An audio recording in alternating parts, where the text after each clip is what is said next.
Assalamu alaikum wa rahmatullahi wa barakatuhu.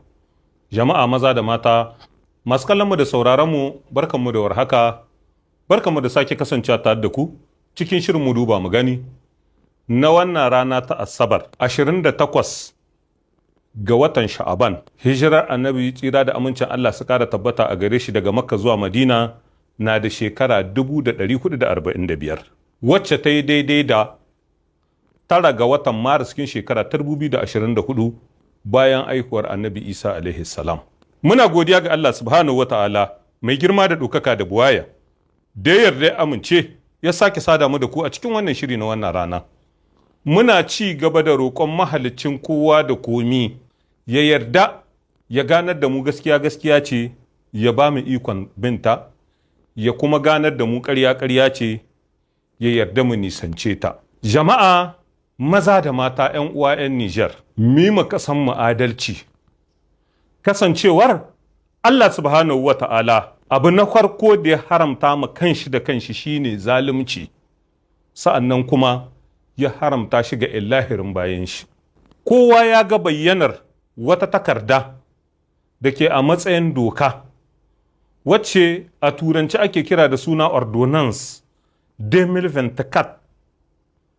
2024-05.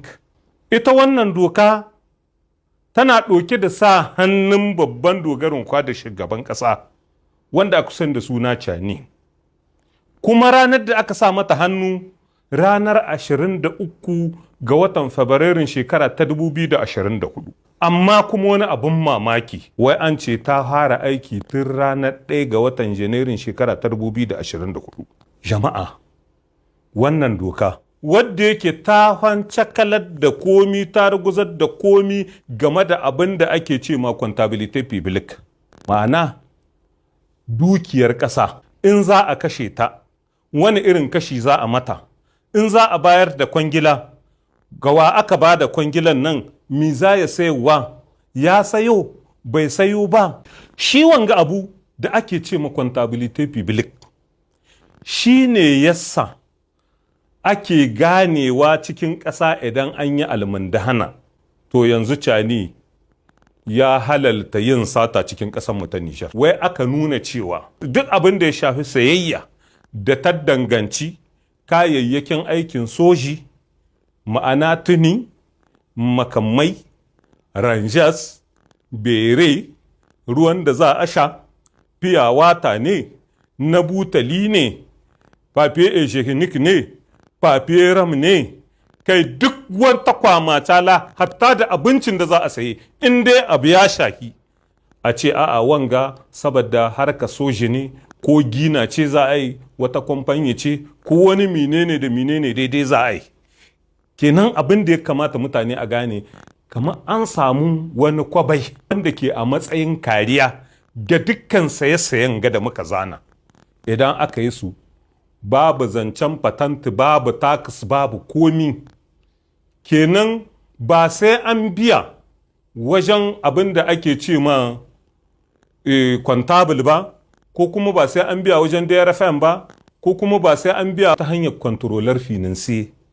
A bincika a gani wa aka ba marshen nan, yoshi aka ba shi ita, shin ya kawo ko bai kawo ba. A'a, in dai kawai kana da tabarikin Cani ya amince maka, sai rubuta 'yar takarda, hiddobik cikin aljihun shi ya rubuta 'yar takarda, a bawa ne kwangila ya taya so kaza ya kawo. Da abin da ya shahi mutane waɗanda suka ratsa masugunninsu, kamar yanzu sai a ce an samu wasu 'yan gudun hijira da tashin hankali hana mazama cikin garuruwansu. To duk abin da za su bukata, in ya kamata a yi musu gine-gine, in ya kamata a sai musu tuhahi, in ya kamata a sai musu abinci, in ya kamata a ba su kuɗi, in ya kamata a yi musu duk abin da ya kamata. To ba a bukatar wai sai an ce a'a a yi wani abi da feldofar, a ce a ba wani ɗan kwangila ya cancanta ko bai cancanta ba, a'a kawai lahiya launi sai a bada. Wagga alama ce wadda take nuna cewa yadda Cani ya jagoranci jefe tun daga 2011 kawo lokacin da shugaban ƙasa, shugaban jamhuriya Muhammadu Bazoum ya taka mai birki, ya ce a'a dukiyar ƙasa ta ƙasa ce, sai an san dalar da ta hita cikin baitulmalin gwamnati. ina ta shiga ina aka sata a kawo mai takardu. Abin da ya ɓata rayuwar cani kenan, cani ba ya son a yi mai bincike, a yi mai shishigi. Dama abin da ya kawo su mun ga muku man fetur ne na ƙasa.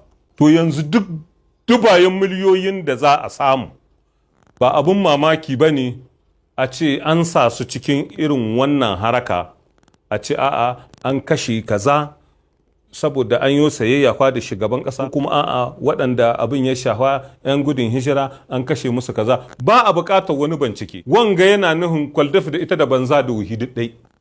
In ka ga kwaldaf ta yi aiki, to wanda aka raina ne, waɗanda suka cika maganganu su ne daman can sun yi handama da babakere, sai a ce ko kai shiru ko mu tona ma asiri. Da an kurma sata aka ce a'a ai da shugaban ƙasa aka sai kaza da sauransu, to ai da ma akwai ordonance numero 05 ta 2024 shikenan ta lullube su. 'Yan ƙasa 'yan Nijar a tashi tsaye tamkar mutum guda a taka macani birki. Wanga abin da abin yake nufi, sojoji ku yi sata, ni dai ku bani lahiya.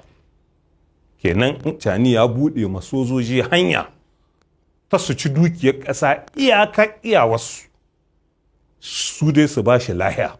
Daman shi sababbe ne irin wagga cuwa-cuwa da haka za a jagorancin ƙasa. Kenan yanzu shi lamin zamba Allah na san daman baya da nisa da korewa, shi ma kore shi zasu. To ina amfanin shi zaman shi minister da finance kin su baya da wani amfani. Yanan suka tashi kashe kasan shi ba sai an biyo ta kan shi ba. Wani zancen da ya rafa mu ko wani controller finance ƙara ma kai zaman ka gidanka nan baka da wani amfani. To hakan gani fa harkar gaza ta. Wagga dai ordonance numero 05 ta cani mabuɗi ne na aƙurma sata. Kamar cani ya halalta a yi sata ne, kenan in ka ƙurma satakka wagga doka ita za ta lullube ka. Na gaya muku in kuka ga an kire mutum saboda maganar kuɗi, to ka sai in an ran mai. Yanzu da ka ƙurma satakka in dai ka ba cani wani abu, to in ya so shi kenan sai a ce a'a ai kayan soshi ne aka saye, ko kuma a'a akwai wasu defilase da aka yi masayayya da sauransu. To an ce babu contability, babu wani abin ga da sauransu, wa za a yi maka lissafi? Babu wani lissafi da za a yi ma, wagga doka ta cani ta lullube ka. To jama'a da hakan ga ina Nijar zata? Ina ce wadda cani ya yi a'a su ai sun zo su yaƙi cin hanci da rashawa da handama da babakere, ashe yanzu abin yake ciwo ya ga dare. To jama'a ba a yi ma Allah wayo, kuma zalunci masu yi ne ba su kai labari. Allah ta lalace yake yi ma mutane. Yau ya kamata kowa ya gane abin da ya kawo waɗanga mutane domin su ci dukiyar ƙasa su yi rubuta ciki da ita.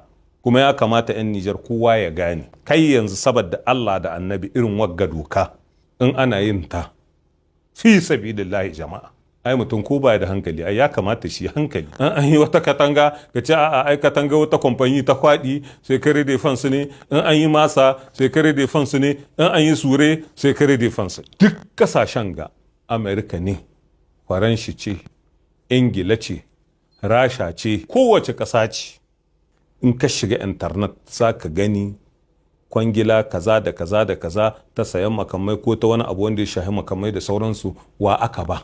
Abin da ba a yi, ba a gayin kalan makamin ga abin da yake yi, ga yadda ake sarrafa shi, ga abin da ya kumsa, shi abba a waɗi.